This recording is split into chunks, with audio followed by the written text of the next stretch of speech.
Oke. Bisa 80 kalau HCU 40. Berapa? 900 lagi. Ini asrama perawat kita impor. Oke. Di sini Pak Erik bangun ICU 50.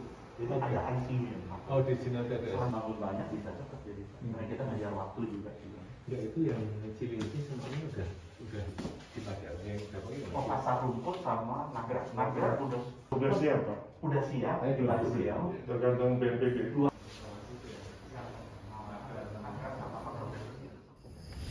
Ya, malam hari ini saya sengaja bersama-sama dengan Pak Menteri Kesehatan dan juga Pak Menteri PU meninjau persiapan asrama Wisma Haji di Pondok Gede untuk kita siapkan menjadi rumah sakit bagi penanganan COVID yang ini kita siapkan untuk mengantisipasi lonjakan penyebaran COVID yang ada di Jakarta dan sekitarnya. Jadi ya, Wisma Haji ini bisa menampung nantinya, ini sudah kita siapkan untuk 900 tempat tidur plus 50 ICU dan 40 HCU, sehingga yang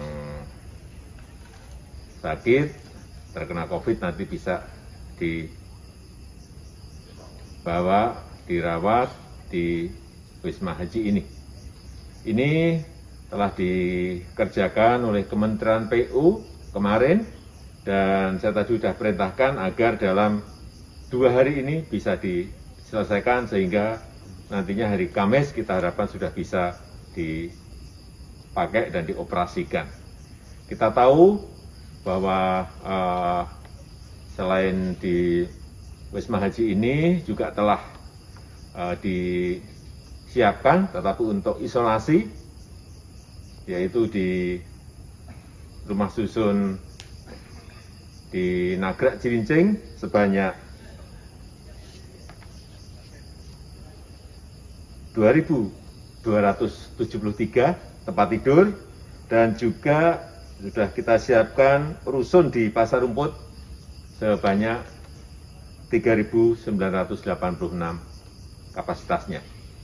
Kita juga telah menambah di Wisma Atlet sebanyak 1.200 tempat tidur lagi dan kita harapkan ini bisa menambah kapasitas apabila terjadi lonjakan